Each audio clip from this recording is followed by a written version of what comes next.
Welcome to Sri Sri institute from Vizianagaram. Sri Sri ఇన్స్టిట్యూట్లో July 1, 2, 3 తారీఖుల్లో ఈ 3 తేదీల్లో డిమోస్ నిర్వహించాం. అదేవిధంగా బ్యాచెస్ అనేవి ప్రారంభమైనవి, ఇంకా అడ్మిషన్స్ కొనసాగుతూనే ఉన్నాయి. English medium batch, Telugu medium batch 2 బ్యాచ్లు కూడా ప్రారంభమైనవి, అడ్మిషన్స్ జరుగుతున్నాయి. గుర్తుపెట్టుకోవాల్సిన అవసరం ఉంది. అదేవిధంగా తీసుకుంటే ప్రధానంగా టుడే కరెంట్ అఫైర్స్లో భాగంగా రాష్ట్రీయ అంశాలు, జాతీయ అంశాలు, అంతర్జాతీయ అంశాలు, క్రీడా విశేషాలు అండ్ సైన్స్ అండ్ టెక్నాలజీ ఈరోజు వర్తమాన అంశాలపై మనం ఒకసారి చర్చిద్దాం. అయితే మనకి ప్రధానంగా అమెరికా ఉంది సార్. అమెరికా 250వ స్వతంత్ర దినోత్సవ వేడుకలు అనేవి ఘనంగా నిర్వహించారు. అమెరికా 47వ అధ్యక్షుడే Donald Trump, 47th president of America Trump అని మనం గుర్తుపెట్టుకోవాలి, డొనాల్డ్ ట్రంప్. మరి అమెరికాకి ఫస్ట్ అధ్యక్షుడు ఎవరు సార్ అంటే first president of America George Washington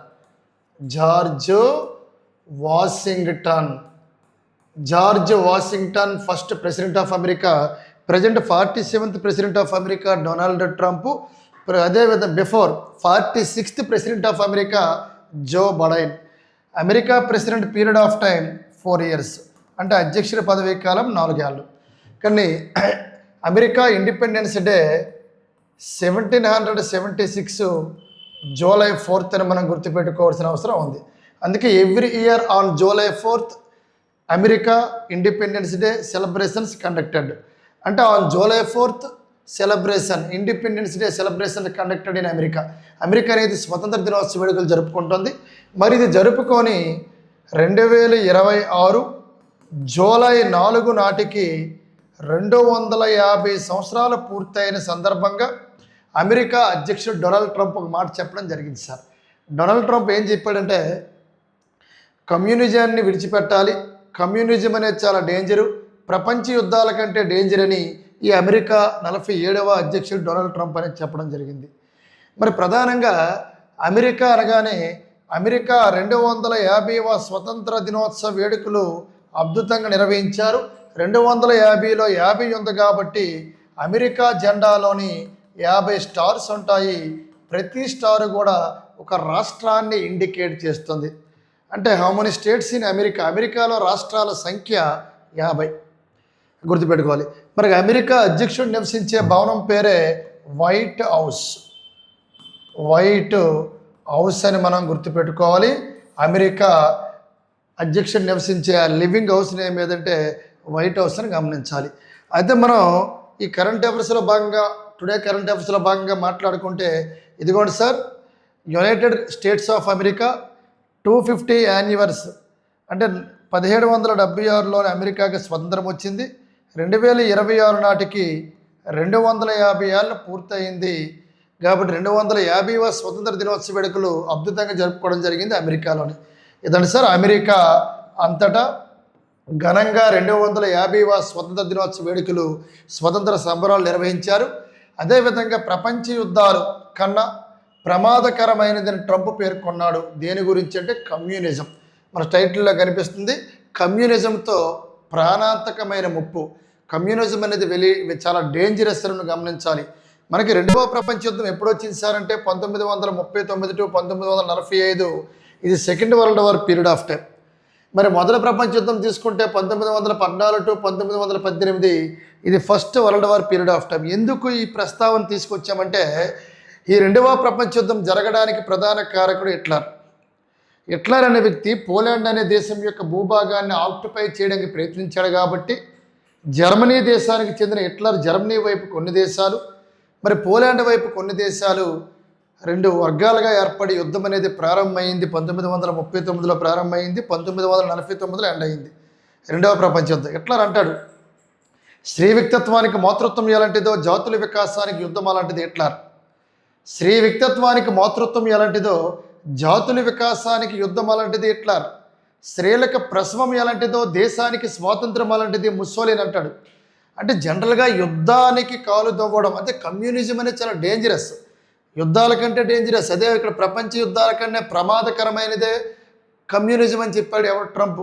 America 47వ అధ్యక్షుడు ఆయన ట్రంప్ చెప్పడం జరిగింది. అందుకే మొదటి ప్రపంచ యుద్ధం ఎలా వచ్చింది సార్? మొదటి ప్రపంచ యుద్ధం కూడా కింగ్ ఆఫ్ ఆస్ట్రియా యువరాజు జార్జ్ ఫెర్డినాండ్ వాళ్ళ భార్యాభర్తలు ఫెర్డినాండ్తో పాటు వాళ్ళ భార్యను కూడా చంపేయడం జరిగింది. అందుకే అది మొదటి ప్రపంచ యుద్ధానికి దారి తీసింది. హిట్లర్ వల్ల రెండవ ప్రపంచ యుద్ధానికి దారి తీయడం జరిగింది. కాబట్టి ఆ ప్రపంచ యుద్ధాల కంటే వెరీ డేంజరస్ ఈ కమ్యూనిజం అనేది నిన్న ట్రంప్ ప్రస్తావించడం జరిగింది. 250వ స్వతంత్ర దినోత్సవ వేడుకలుగా ఆయన మాట్లాడడం జరిగింది. ఎక్కడ సార్ ఒకసారి గమనిస్తే సౌత్ డోకోటాలోని ఒక నేషనల్ పార్క్ ఉంది. దాని పేరే సార్ సౌత్ డోకోటాలోని నేషనల్ పార్కులోని ఉన్న మౌంట్ రస్ మోర్ మెమోరియల్ వద్ద జరిగిన కార్యక్రమంలో ట్రంప్ ప్రస్తావించారు. కమ్యూనిజం అనేది చాలా డేంజరస్ అని, ప్రపంచ యుద్ధాల కంటే డేంజరస్ అని చెప్పడం జరిగింది. ఈ సౌత్ డోకోటాలోని ఈ నేషనల్ పార్కులో ఉన్న మౌంట్ రస్ మోర్ అడుగుతాడు. ఈ మౌంట్ రస్ మోర్ మెమోరియల్ వద్ద జరిగిన కార్యక్రమంలోని అమెరికా 47వ అధ్యక్షుడు డొనాల్డ్ ట్రంప్ ప్రస్తావించడం జరిగిందని మనం గమనించాలి.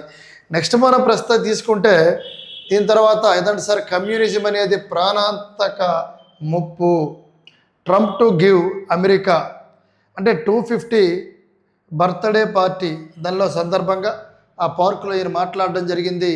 అమెరికా స్వతంత్రం వచ్చి 250 ఏళ్ళు అయింది.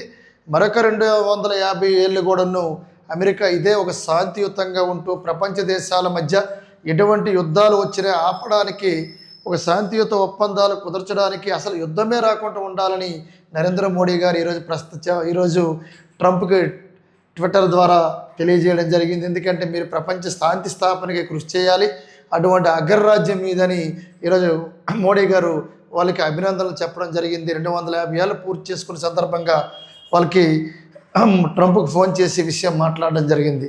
నెక్స్ట్ మనం గమనిస్తే ఇదంటే సార్ కమ్యూనిజంతో ప్రాణాంతక ముప్పు అనేది రావడం జరిగింది. ఇదే సార్ ట్రంప్ ఇక్కడ మాట్లాడుతున్నారు.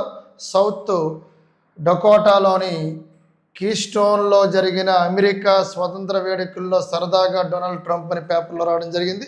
న్యూయార్క్లో అద్భుతంగా జరుపుకున్నారు. యుద్ధ నౌకలు కవాతు చేయడం జరిగింది. గగనతలంలో యుద్ధ విమానాల యొక్క విన్యాసాలు ఈ పిక్చర్లో మనకు కనిపిస్తుంది. చాలా చాలా ఇంపార్టెంట్, ఇది గుర్తుపెట్టుకోవాలి. 250వ స్వతంత్ర దినోత్సవ వేడుకలు ఘనంగా జరిగాయని కోట్ల మంది ప్రజలు సంబరాలు చేసుకోవడం జరిగింది అమెరికాలోని. ఎందుకంటే ప్రపంచంలో జనాభా పరంగా పెద్ద దేశాల్లో టాప్ 5లో ఉంది అమెరికా. ప్రస్తుతం ప్రపంచంలో జనాభా పరంగా పెద్ద దేశం మన భారతదేశం. చైనాని నెట్టుకుంటూ ముందుకు వచ్చింది. ప్రపంచంలో జనాభా పరంగా పెద్ద దేశాలకు కోడ్ ఏంటి సార్ అంటే ఐసీయూలో ఐపీఎల్ అనేది కోడ్ సార్. ఐసీయూలో ఐపీఎల్ ఇది ప్రపంచంలో పెద్ద దేశాలకు కోడ్. అందులో ఐసీయూలో ఐపీఎల్ అన్నాం కాబట్టి ఐసీయూలో ఐపీఎల్. ఐ అంటే ఇండియా పాపులేషన్ అనేది చాలా ఓవర్గా ఉంది ప్రపంచంలోనే. సి అంటే చైనా, యు అంటే USA United states of America, I అంటే ఇండోనేషియా, అదేవిధంగా తర్వాత తీసుకుంటే ఐపీఎల్ అంటే పి అంటే పాకిస్తాన్.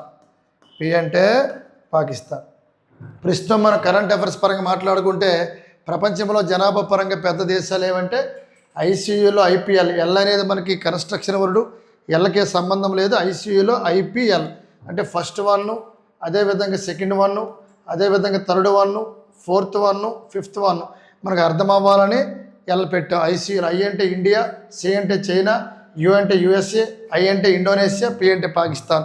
ఇవి ప్రపంచంలో జనాభా పరంగా పెద్ద దేశాలు. మరి ఇటువంటి అమెరికా ప్రపంచంలో జనాభా పరంగా 3వ స్థానంలో ఉంది. ఒక అగ్రదేశం కాబట్టి ఖచ్చితంగా శాంతి స్థాపనకు మీరు కృషి చేయాలని మోడీ గారు వీళ్ళకి తెలియజేయడం జరిగింది. నెక్స్ట్ మనం మాట్లాడుకుంటే 37 ఏళ్ల రికార్డు బద్దలు కొట్టిన వ్యక్తి ఎవరంటే ఒకసారి మ్యాటర్కి వెళ్ళే ముందు ఇక్కడ ఫోటోలో కనిపిస్తున్న వ్యక్తే వైభవ్ సూర్యవంశీ.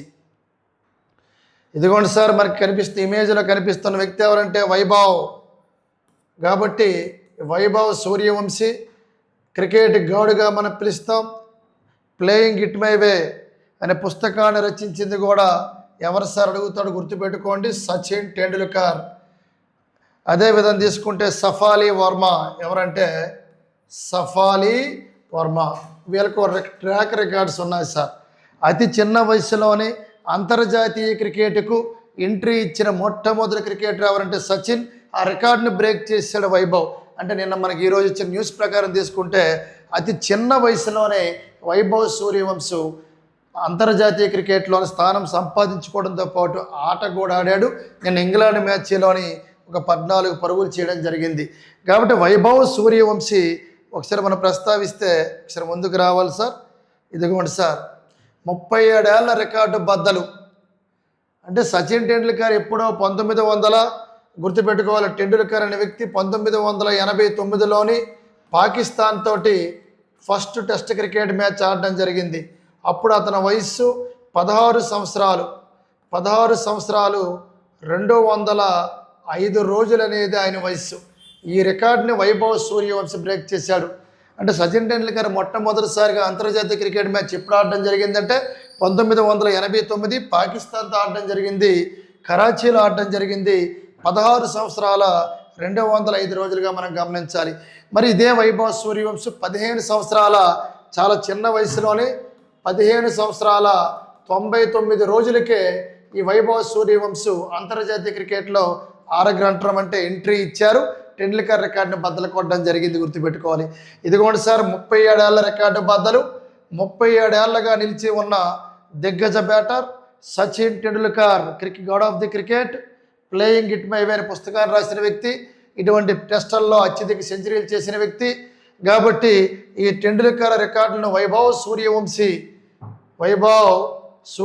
అంటిది మరి వైభవ్ సూర్యవంశీ తెరదించాడు. భారత తరపున అత్యంత పిన్న వయస్కుడిగా వైభవ్ రికార్డు సృష్టించాడు. ఇంగ్లాండ్తో జరిగిన నిన్న 2వ T20లో ఆడినప్పుడు వైభవ్ తన వయస్సు ఎంత అంటే ఇదేంటి సార్, 15 సంవత్సరాలు 99 రోజులు మాత్రమే. చాలా చిన్నవాడు. ఇంతకుముందు ఇండియాలోని 1989లో పాకిస్తాన్తో ఫస్ట్ మ్యాచ్ ఆడారు సచిన్ టెండూల్కర్. అప్పుడు ఆయన వయస్సు 16 సంవత్సరాల 205 రోజులు ఆయన వయస్సు. తొలి అంతర్జాతీయ మ్యాచ్ పాకిస్తాన్తో ఫస్ట్ టెస్ట్ క్రికెట్ మ్యాచ్ ఆడిన వ్యక్తి ఎవరంటే సచిన్ టెండూల్కర్. 16 సంవత్సరాల 205 రోజులు. వైభవ్ 15 సంవత్సరాల 99 రోజులు. భారతదేశంలోని అతి చిన్న వయసులోని అంతర్జాతీయ క్రికెట్కు అడుగుపెట్టిన మొట్టమొదటి క్రికెటర్ ఎవరంటే వైభవ్ సూర్యవంశీ. ఇంతకుముందు ఉన్న వ్యక్తి ఎవరంటే సచిన్ టెండూల్కర్. రికార్డులన్నీ బ్రేక్ అయ్యాయి. మరి టెండూల్కర్ అనే వ్యక్తి ఫస్ట్ మ్యాచ్ పాకిస్తాన్తో ఫస్ట్ టెస్ట్ మ్యాచ్ ఆడినప్పుడు 15 పరుగులు మాత్రమే చేయడం జరిగింది. నిన్న వైభవ్ సూర్యవంశీ తీసుకుంటే 14 పరుగులకే నిన్న స్టంప్అవుట్ అవ్వడం జరిగింది సార్ వైభవ్ సూర్యవంశీ. అంటే అది కూడా మనకి ఇంపార్టెంటే. తొలి ఇన్నింగ్స్లో సచిన్ 15 పరుగులు చేశారు, వైభవ్ 14 పరుగులు చేయడం జరిగింది. అండ్ టెస్ట్ ఈ T20 ఫార్మెట్ అని గుర్తుపెట్టుకోవాలి. మరి మహిళా క్రికెట్ ఇప్పుడే మనం మాట్లాడాం. భారతదేశం నుంచి తీసుకుంటే మహిళా క్రికెట్లో అంతర్జాతీయ అరగంట్రం చేసిన పిన్న వయస్సు కలిగిన వ్యక్తి సఫాలి వర్మ. అంటే అక్కడ వైభవ్ సూర్యవంశీ అనే వ్యక్తి పురుషుల పరంగా క్రికెట్ విభాగంలో మెన్స్ కేటగిరీ, మరి ఉమెన్స్ కేటగిరీలోని 15 సంవత్సరాల 239 రోజుల్లోకి ఎంట్రీ ఇచ్చారు సఫాలి వర్మ. అంతర్జాతీయ క్రికెట్కి అది పిన్న వయసులోని ఎంట్రీ ఇవ్వడం జరిగింది.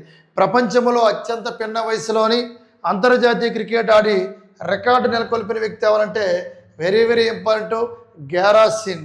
ఈ గ్యారాసిమ్ అని గుర్తుపెట్టుకోవాలి. ఎవరంటే ఈ పేరు గ్యారాసిమ్ పేరట ఉంది. ఎందుకంటే 14 సంవత్సరాల 16 రోజులకి ఎంట్రీ ఇచ్చారు. రొమేనియా దేశానికి చెందిన ఈ గ్యారాసిమ్ అది పిన్న వయస్కుడిగా క్రికెట్లోకి ఎంట్రీ ఇచ్చారు, గుర్తుపెట్టుకోవాల్సిన అవసరం ఉంది. ఇదిగోండి సార్, సఫాలి వర్మ. ఈ సఫాలి వర్మ ఇప్పుడే మనం మాట్లాడాం. 15 సంవత్సరాల 239 రోజులు మహిళా విభాగంలో అది చిన్న వయసులో అంతర్జాతీయ క్రికెట్కు ఎంట్రీ ఇవ్వడం జరిగింది సఫాలి వర్మ. తొలి ఇన్నింగ్స్లో సచిన్ 15 పరుగులు చేశారు, వైభవ్ 14 పరుగులు చేశారు. అతి పిన్న వయసులో మహిళా క్రికెట్లో అంతర్జాతీయ క్రికెటర్కు ఎంట్రీ ఇవ్వడం జరిగింది ఎవరంటే సఫాలి వర్మ. 15 సంవత్సరాల 239 రోజులని మనం గుర్తుపెట్టుకోవాల్సిన అవసరం ఉంది. చాలా ప్రపంచంలో అయితే ఎవరు సార్ అంటే ఇప్పుడే మనం మాట్లాడాం, గ్యారాసిమ్, రొమేనియా దేశం, 14 ఏళ్ళ 16 రోజులు వీళ్ళే సార్. నెక్స్ట్ మనం మాట్లాడుకుంటే 37 ఏళ్ల రికార్డు బద్దలు కొట్టిన వైభవ్ సూర్యవంశీ ఇతనే సార్. వైభవ్ సచిన్ యొక్క రికార్డుని బ్రేక్అవుట్ చేశారు వైభవ్ సూర్యవంశీ. గుర్తుపెట్టుకోవాలి. ఇదిగోండి సార్, 15 ఏళ్ళ 99 రోజులకి ఎంట్రీ ఇవ్వడం జరిగింది. సచిన్ అయితే 16 ఏళ్ళ 205 రోజులకి ఎంట్రీ ఇవ్వడం జరిగింది. అదేవిధంగా తీసుకుంటే ఇండియా తరఫున మొట్టమొదటి మహిళ షెఫాలి వర్మ. ఈ షెఫాలి వర్మ 15 సంవత్సరాలు 239 రోజులకి ఎంట్రీ ఇవ్వడం జరిగిందని మనం గుర్తుపెట్టుకోవాలి. ప్రపంచంలో మొట్టమొదటి కావాలంటే గ్యారా సిమ్ని మనం గుర్తుపెట్టుకోవాల్సిన అవసరం ఉంది. నెక్స్ట్ వన్, లీప్ పాఠశాలకు విశేష ఆదరణ. మరి లీప్ పాఠశాల అనేది ఎక్కడ ఉంది సార్? అసలు లీప్ పాఠశాల అనేది జనరల్గా తీసుకుంటే ఇది ప్రధానంగా ఒక ఇంటర్నేషనల్ స్కూల్ సార్. ఇది మరి ఇంటర్నేషనల్ స్కూల్ అనేది ఎక్కడ ఉందని మంగళగిరిలో ఉంది, ప్రధానంగా అమరావతి రీజియన్. ఇదిగోండి సార్, మనకి ఇమేజ్ కూడా చూపిస్తాను. ఇదిగో ఇది లీప్ పాఠశాలకు విశేష ఆదరణ ఇంటర్నేషనల్ మోడల్ స్కూల్ జడ్పిహెచ్. చూసుకోండి ఇక్కడ Nidamarru global standard infrastructure double block school design expensive 5 crore campus. 5 కోట్లు దీనికి కేటాయించడం జరిగింది. ఈ లీప్ పాఠశాల విశేష ఆదరణ. మరి జనరల్గా తీసుకుంటే గుంటూరు జిల్లా సార్, గుంటూరు జిల్లాలోని మంగళగిరి మండలం నిడమర్రులోని లెర్నింగ్ ఎక్సలెన్స్ ఇన్ ఆంధ్రప్రదేశ్ పాఠశాలకు విశేష ఆదరణ లభించింది. చాలా చాలా ఇంపార్టెంట్. గుంటూరు జిల్లాలోని మంగళగిరి మండలంలోని నిడమర్రులోని లెర్నింగ్ ఎక్సలెన్స్ ఇన్ ఆంధ్రప్రదేశ్ పాఠశాలకు విశేష ఆదరణ లభించింది. గుర్తుపెట్టుకోవాలి, లీప్ పాఠశాల విశేష ఆదరణ ఆంధ్రప్రదేశ్ రాష్ట్రంలో మంగళగిరి మండలం నిడమర్రు చూసుకోండి. మంగళగిరి మండలం అదే మనం మాట్లాడాం. మంగళగిరి మండలం నిడమర్రు జడ్పీ ఉన్నత పాఠశాలలో మొట్టమొదటి ప్రభుత్వ నమూనా లీప్ అంటే లెర్నింగ్ ఎక్సలెన్స్ ఇన్ ఆంధ్రప్రదేశ్ ఈ పాఠశాల కోసం జనరల్గా తీసుకుంటే గవర్నమెంట్ ఆఫ్ ఆంధ్రప్రదేశ్ 5.2 ఎకరాల విస్తీర్ణంలోని ఈ పైలట్ క్యాంపస్ను, ఇండోర్ స్టేడియంను, ఫుట్బాల్ మైదానము, అదేవిధంగా పిల్లలు ఆడుకోవడానికి యాంపీ థియేటర్, అదేవిధంగా 400 సీట్ల భోజనశాల ఇవన్నింటిని కూడా ఏర్పాటు చేయడం జరిగింది. ఒకవేళ మీరు ప్రైవేట్ ప్రీ స్కూల్ ఈ ఫ్రాంచైజీల గురించి ప్రస్తావిస్తున్నట్లయితే మహారాష్ట్రలో చంద్రపూర్లో ప్రధాన కార్యాలయంలో ఉన్న ఇవన్నీ కూడా జనరల్ సార్. మనకు కావాల్సింది ఇది. ఇక్కడ మహారాష్ట్రలో చంద్రాపూర్ ప్రధాన కార్యాలయంలో ఉన్న first leap pre primary school. ఇది జడ్పిహెచ్. ఇది మహారాష్ట్రలో చంద్రాపూర్ ప్రధాన కార్యాలయంలో ఉన్న first leap pre primary school. Chain మరియు కోల్కతాలో సాల్ట్ లేక్లో ఉన్న ఫస్ట్ లీప్. దేశవ్యాప్తంగా చాలా సంవత్సరాలు పనిచేస్తున్నాయి. అయితే అసలు ఈ లీప్ అనే పాఠశాలలు ఆంధ్రప్రదేశ్ రాష్ట్రంలో ఎక్కడ సార్ ఎలాగ అడుగుతారంటే ప్రధానంగా లీప్ పాఠశాలను ఎక్కడ ప్రారంభించారు గుర్తుపెట్టుకోండి. Very very important. గుంటూరు జిల్లాలో మంగళగిరి మండలంలో నిడమర్రులోని ప్రధానంగా దీన్ని ప్రారంభించడం జరిగింది లీప్. ఇదే sir international model school ZPH Nidamarru. ఇది ప్రధానంగా హై టెక్నాలజీతో కట్టడం జరిగింది. ఇండోర్ స్టేడియము ఇవన్నీ కూడా దీన్ని ఏర్పాటు చేయడం జరిగిందని మనం గుర్తుపెట్టుకోవాల్సిన అవసరం ఉంది. ఇదండి సార్ భోగాపురం విమానాశ్రయం 20లోగా ప్రారంభం. ప్రజెంట్ ఆంధ్రప్రదేశ్ రాష్ట్రానికి సివిల్ ఏవియేషన్ మినిస్టర్ ఎవరు సార్ అంటే రామ్మోహన్ నాయుడు గారు. మరి ఆయన నరేంద్ర మోడీ గారు నిన్నే మనం మాట్లాడాం, జూలై 6 నుంచి జూలై 11 వరకు విదేశ పర్యటనకు వెళ్తున్నారు. కాబట్టి ఆ 3 దేశాల పర్యటన ఈ ఆస్ట్రేలియా మరి ఎప్పుడైతే ఈ దేశాలు చూసుకుంటూ పర్యటించుకుంటూ తిరిగి వస్తారో ఆస్ట్రేలియా ప్రధానమంత్రి ఆంటోనీ ఆల్బోనిస్ వాళ్ళందరితో చర్చలు అయిన తర్వాత ఆయన వచ్చిన తర్వాత మరి భోగాపురం ఇంటర్నేషనల్ ఎయిర్పోర్ట్ దీన్ని అల్లూరి సీతారామరాజు ఇంటర్నేషనల్ ఎయిర్పోర్ట్గా నామకరణం చేయడం జరిగింది. మరి విశాఖపట్నం నగరానికి సుమారు 45 కిలోమీటర్ల దూరంలో ఉన్న ఈ అంతర్జాతీయ విమానాశ్రయము. అదేవిధంగా తీసుకుంటే 3.8 కిలోమీటర్ల పొడవైన భారీ రన్వే ఉంది. రన్వే అనేది ఫ్లైట్ ఎప్పుడైతే ల్యాండ్ అవుతుందో దాని రన్వే లెంత్ 3.8 కిలోమీటర్లను గుర్తుపెట్టుకోవాలి. అదేవిధంగా ఇంటీరియర్ వివరాలను ప్రదర్శిస్తోంది. అయితే 2026 జూలై 20 లోపు దీన్ని ప్రారంభించనున్నారు. Bhogapuram international airport in Andhra Pradesh new name Alluri Sitaramaraju international ఎయిర్పోర్ట్గా దీన్ని నామకరణం చేయడం జరిగింది. దీనికి భాగస్వామ్యం అంటే ప్రైవేటుతో పాటు పబ్లిక్ సెక్టర్తో పాటు నిర్మించారు. పబ్లిక్ అండ్ ప్రైవేట్ కలిపి నిర్మించడం జరిగింది. జిఎంఆర్ పాత్ర కూడా దీనిలో ఉందని మనం గుర్తుపెట్టుకోవాల్సిన అవసరం ఉంది. నెక్స్ట్ వన్ ఏదంటే సార్ భోగాపురం విమానాశ్రయం గురించి మనం ప్రస్తావించాము. 20లోగా ఈ విమానాశ్రయం అనేది ప్రారంభం కానున్నదని మనం గుర్తుపెట్టుకోవాలి. ఎందుకంటే విశాఖ నుంచి 40 నుంచి 50 కిలోమీటర్ల దూరంలో ఉంది కాబట్టి భోగాపురం ఇంటర్నేషనల్ ఎయిర్పోర్ట్ అనేది ఒక అద్భుతంగా దీన్ని డిజైన్ హై టెక్నాలజీతో దీన్ని డిజైన్ చేయడం జరిగింది. కాబట్టి భోగాపురంకి ప్రత్యామ్నాయ రవాణా మార్గము, సముద్ర మార్గము మేలంటోన్న నిపుణులు అంటే సముద్ర మార్గం ద్వారా షిప్లోని డైరెక్ట్గా మన భోగాపురం ఎయిర్పోర్ట్ చేరుకోవచ్చు. ఒకవేళ మనం విశాఖపట్నం విమానాశ్రయం నుంచి ఈ 45 నుంచి 50 కిలోమీటర్ల దూరం కాబట్టి కారులో కానీ ఇతర వాహనాల్లో కానీ వస్తే దాదాపుగా 1:45 సమయం అనేది పడుతుంది. మరి ఇంత సమయం వేస్ట్ కాబట్టి ఎయిర్పోర్ట్కి చేరుకోవడానికి విశాఖ షిప్పింగ్ హార్బరు లేదా రుషికొండ నుంచి భోగాపురం సమీప తీరానికి ఆ సముద్ర మార్గం ద్వారా ఈ ఫెర్రీ సేవలు ప్రారంభించాలనేది వీళ్ళ టార్గెట్. అంటే స్పీడ్ బోటు, ఈ బోట్ సిస్టమ్ ద్వారా లేదా షిప్పుల ద్వారా డైరెక్ట్ చేరుకుంటే వేగం మన ఎయిర్పోర్ట్కి చేరుకోవచ్చు అనేది ఈరోజు ప్రధానంగా. ఒకవేళ మన తీర ప్రాంతం ద్వారా వస్తే, సముద్ర మార్గం ద్వారా వస్తే 10 నుంచి 15 నిమిషాల్లోని భోగాపురం ఎయిర్పోర్ట్కి చేరుకోవచ్చు. ఇది గుర్తుపెట్టుకోండి సార్. ప్రధానంగా ఇంటర్నేషనల్ ఎయిర్పోర్టు త్వరలో ఓపెనింగ్ అవబోతుంది. శివశక్తి పాయింట్కు చంద్రుని ఉల్కలకు మధ్య సారూప్యత. అసలు శివశక్తిని ఎక్కడ నామకరణం చేశారు? చంద్రయాన్-3. చంద్రయాన్-3 ఎప్పుడైతే సేఫ్ జోన్గా ల్యాండ్ అయిందో చంద్రుడి పైన, ఆ పాయింట్నే శివశక్తి అని నామకరణం చేయడం జరిగింది. ఇదిగోండి sir, the LVM-3 launch rocket and Chandrayaan three. చంద్రయాన్-3లో ప్రధానంగా తీసుకుంటే ఈ విధంగా ర్యాకెట్ని పంపడం జరిగింది. కాబట్టి first stage with 2 strap on rocket boosters అంటే ఈ విధంగా పైకి పంపడం జరిగింది. చంద్రయాన్-3 అనేది పంపినప్పుడు శివశక్తి పాయింట్కి చంద్రుని యొక్క ఉల్కకు మధ్య ఉన్న సారూప్యత చంద్రయాన్-3 అధ్యయనంలో వెల్లడి అని ఈరోజు మనకు పేపర్లో రావడం జరిగింది. చంద్రుడు జనరల్ తీసుకుంటే ఇది ఉత్తర ధ్రువము, దక్షిణ ధ్రువం. ఇంతవరకు చంద్రుడి పైన అమెరికా, రష్యా, చైనా 3 అడుగు పెట్టాయి. ఇండియా 4వ దేశం. చూసుకోండి, చంద్రుడి పైన కాలు మోపారు.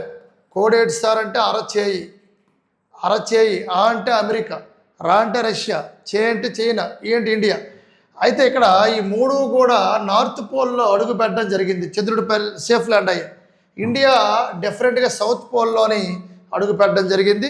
కాబట్టి చంద్రుని దక్షిణ ధ్రువంలోని 3 ఏళ్ల క్రితం అడుగుపెట్టిన చంద్రయాన్-3 అధ్యయన ఆసక్తికర అంశం వెలుగులోకి వచ్చింది. ఏంటి సార్? జాబిల్లిపై వ్యామో నౌక దిగిన పాయింట్నే నరేంద్ర మోడీ గారు శివశక్తి పాయింట్ అని పేరు పెట్టారు. కాబట్టి శివశక్తి పాయింట్ పరిధిలో చంద్రుడి